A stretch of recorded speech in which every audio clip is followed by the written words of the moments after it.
Hello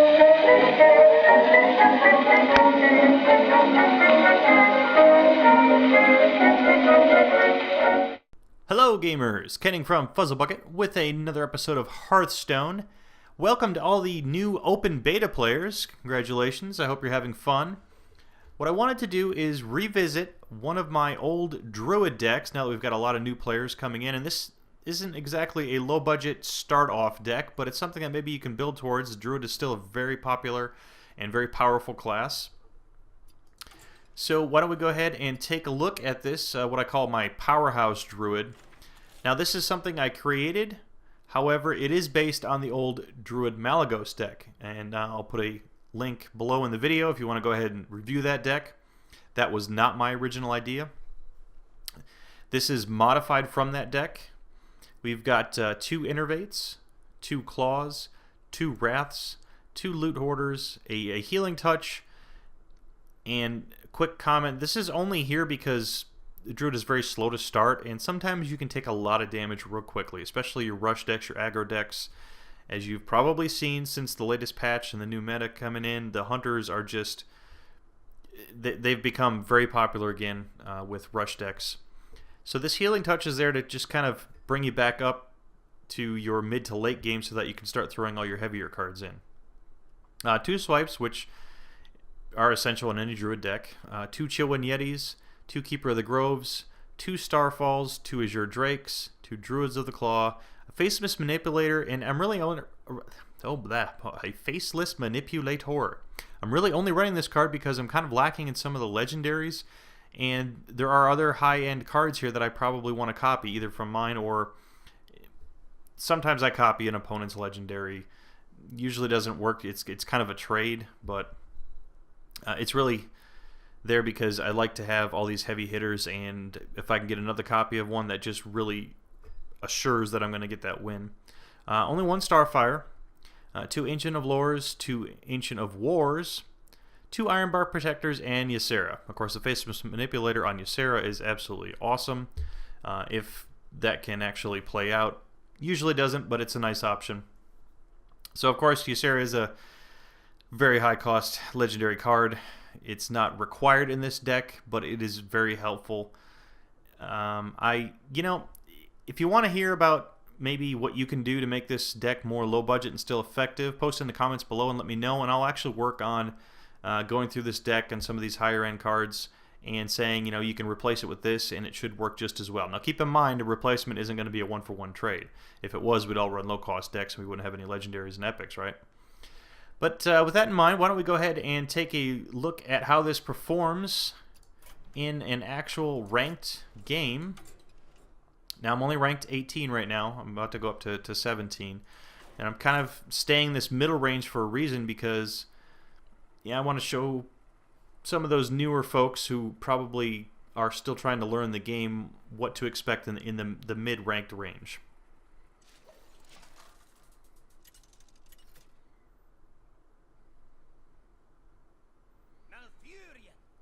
Versus a rogue. Okay, here we go. Well, generally speaking, rogues are rush decks of sorts, so this is one of those cases where we're just going to have to bide our time until endgame. With that being said, I'm going to throw the Azure Drake for now. I'm going to keep the Innervate, and I'm also going to keep the Chillwind Yeti, just so we have a minion, and then we could also Innervate a Chillwind Yeti on turn 2.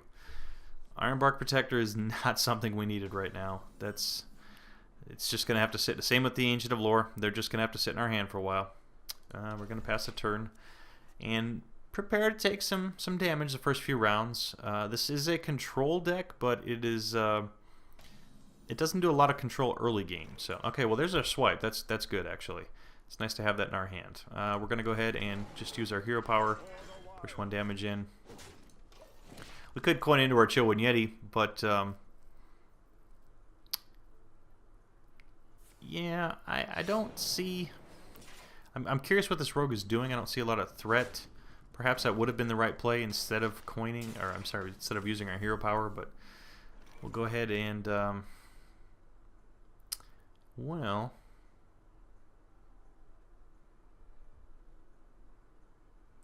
I don't really want to waste my claw right now, so We'll just keep playing this game.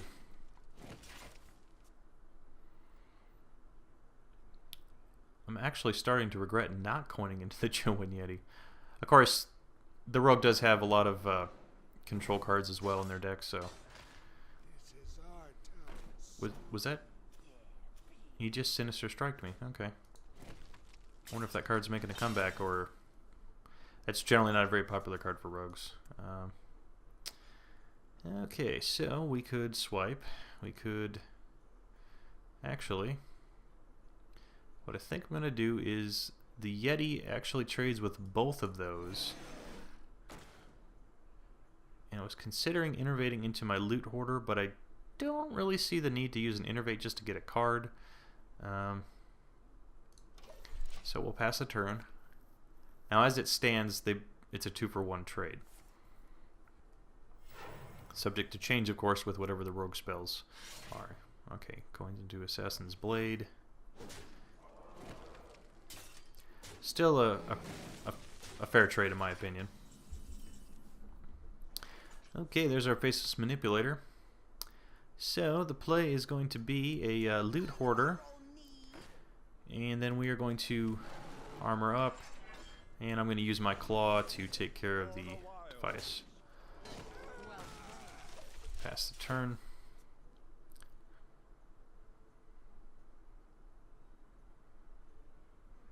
And we're just keeping pace for right now until we get up to about turn 7, turn 8. That's when things start getting really fun and this deck really starts to shine.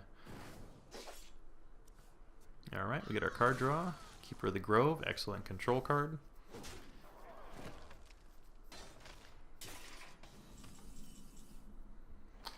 And we need to stop taking damage to that's 5 damage to the face. So we will just put up our taunt, which is probably going to get assassinated. And that's good. I've seen this a lot lately. Oh, he shivs it. Okay. The Druid of the Claw taunt usually absorbs most of your one-shot, such as your Assassinate card, which is good because then our Yseras, our Ironbark Protectors, those don't get actually assassinated. Alright, well, we're still taking some damage. That's okay. We could innervate into our Ironbark, but I think we'll be okay for now. So I'm actually going to restore a little health. I'm not worried about the card draw. I usually don't use the Ancient of Lore for card draw.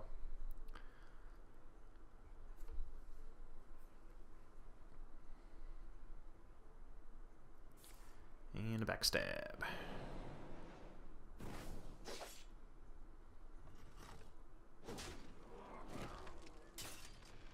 Perdition's Blade, interesting. Okay, that was a lot of value actually. He burned a lot of cards for that.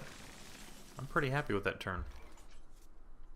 All right, so the question is, we could really lay down our Ironbark, but there's a chance it'll be assassinated.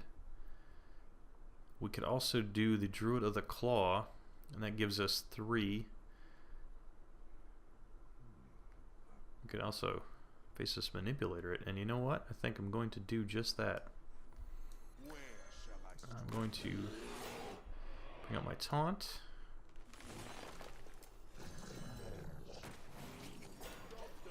I usually don't get a chance to use the Faceless Manipulator in this deck. It's nice there for it just in case, but it's not overly critical. The reason why I played it now is because if he's got an Assassinate, he's probably going to have to use one. Oh, he's going to sap. Okay.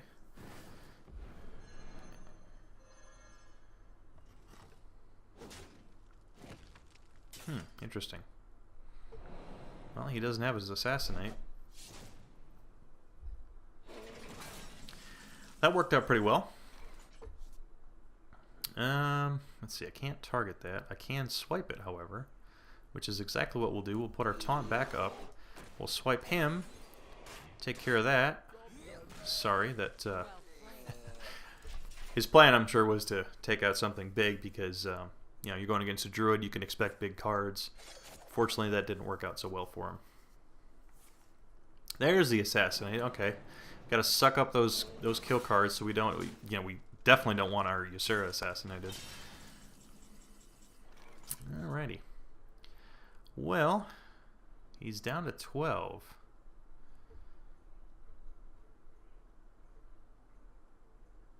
I'm debating going for it, but you know, I'm gonna play it safe. I'm just gonna taunt. Armor up. He doesn't have a lot of choices here for removal on that taunt. And the nice thing about the Ironbark is, well, it's an 8/8, so it protects hard and it hits hard. He's gonna sprint. Now he may have an Assassinate in that sprint. He won't be able to use it till next turn, which means we need to push through an extra 3 damage, which we do have. Alright folks, well that's the game. We're going to go ahead and let's not do any overkill. Let's just do our exact 11 damage. Oh, okay, sorry. I forgot that's minion only on Wrath. And there's our other swipe. Alright, so that's the Druid deck revisited. Once again, if you have any suggestions about maybe improvements, I always welcome those. I really appreciate them. And if you want to know maybe what you can substitute, just post in the comments below and let me know, and I'll see if maybe I'll do a quick video edit and say, you know, here you go. Here's the original. Here's some replacements that you can consider for maybe a low budget. I hope you enjoyed the show. Thanks for watching, and I'll see you next time.